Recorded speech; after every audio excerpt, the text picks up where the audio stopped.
गुरमीत सिंह जैसा गुंडा, rapist, murderer, वो कितनी बार पैरोल पे बाहर आ गया।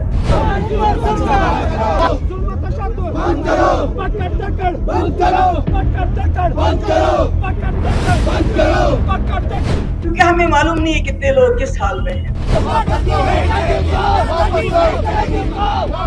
इसमें कई लोग बेगुनाह हैं।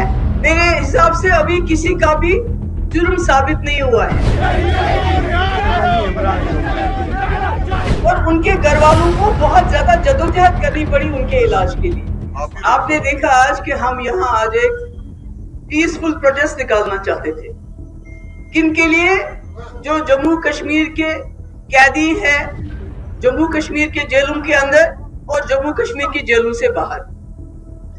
इसमें कई लोग बेगुनाह हैं। मेरे हिसाब से अभी किसी का भी जुर्म साबित नहीं हुआ है। सब मुल्जिम है, अभी कोई मुजरिम नहीं है और उसके बावजूद बहुत तकलीफ में है, खासकर जो जम्मू कश्मीर के जेलों से बाहर है।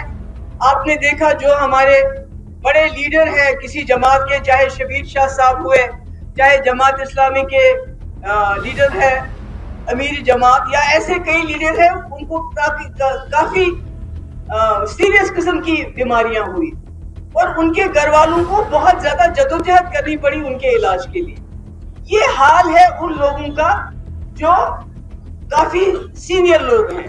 अब आप सोचिए जो आम जम्मू कश्मीर का कैदी होगा, जो गरीब होगा, जिसके माँ बाप जम्मू कश्मीर से बाहर जा नहीं सकते उसको देखने के लिए, वो उसका केस क्या लड़ेंगे? और अदालती कार्रवाई इतनी लंबी की जा रही है। मैं एक नौजवान को जानती हूँ पुलवामा से, जो अभी 10 साल से भी ज्यादा अरसा हो गया उसको, अभी तक वो मुजरिम नहीं बना, अभी तक वो मुल्जिम है और आधी शहादतें होगी, आधी शहादतें बाकी। तो मेरा कहना है कि हमारे जो कैदी हैं उनको पैरोल नहीं मिलता, उनको फरलो नहीं मिलता, उनको रिमिशन के अंडर छोड़ा नहीं जाता, बेल नहीं हो रही है। यूएपी में तो बिल्कुल ही बेल नहीं हो रही है। जबकि आपने देखा जो गुरमीत सिंह जैसा गुंडा, रेपिस्ट, मर्डरर, वो कितनी बार पैरोल पे बाहर आ गया। हमारे यहाँ इतने सारे लोग बीमार हैं, उनको जमानत नहीं हो रही है। तो ऐसे में पीडीपी आज चाहती थी एक पुरअमन प्रोटेस्ट करे। आपने देखा कैसे रोका गया। मैंने कहा अगर इस तरह से आपने पहलगाम में जिन्होंने हलाकतें की उनका हिसाब किया होता तो पाकिस्तान के साथ जंग होने की नौबत नहीं होती, जिस तरह आपने हमको रोका जैसे हम कोई दुश्मन थे। तो मैंने उमर अब्दुल्ला साहब से गुजारिश की है, मैंने उनको कहा हम एक छोटी पार्टी है, हमारे कुल 3 एमएलए हैं, इसके बावजूद हमने एक रेजोल्यूशन लाया था असेंबली में कि जो जम्मू कश्मीर से बाहर हमारे कैदी हैं उनको वापस लाया जाए। आपने उस रेजोल्यूशन को एंटरटेन नहीं किया।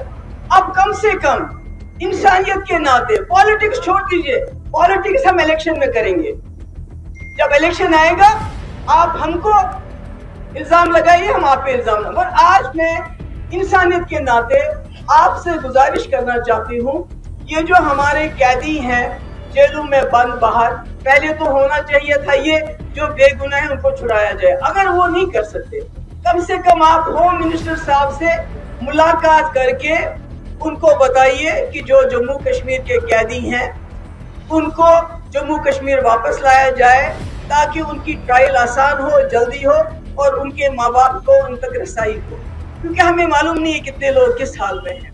दूसरी मेरी गुजारिश है, अगर हो सके तो ऑल पार्टी डेलीगेशन बना के तमाम उन जेलों में हमें भेजिए जहां जहां हमारे कैदी। अगर आप ऑल पार्टी डेलीगेशन नहीं भेजना चाहते तो अपने 2-3 मिनिस्टर मुंतखब कर लीजिए, उनको मुल्क के तमाम उन जेलों में भेजिए जहां जम्मू कश्मीर के नौजवान या हमारे बुजुर्ग बंद है, ताकि हमें पता चले उनका क्या हाल है।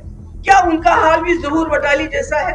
क्या उनका हाल भी शबीर शाह जैसा है या अमीर जमात जैसा है कि बीमार इतने ज्यादा है कि उनके घर वालों को अदालत का दरवाजा खटखटाना पड़ा तब जाके उनको इलाज मिल रहा है? ये बेचारे तो वो भी नहीं कर सकते। तो मेरी यही मोतबाना गुजारिश है उमर साहब से, not as a politician, not as a president Mehbooba Mufti of PDP, but as a mother, as a sister, as a daughter, कि आप खुदा के लिए इंसानियत के नाते होम मिनिस्टर से मिलिए और उनको बताइए कि हम हमारे जो कैदी हैं, आप उनको अगर रिहा नहीं कर सकते کم سے کم ان کو جموں کشمیر کے جیلوں میں واپس منتقل کیجیے. اگر ہماری بھی اس میں کہیں مدد کی ضرورت ہوگی ہم اس کے لیے تیار ہیں. شکریہ.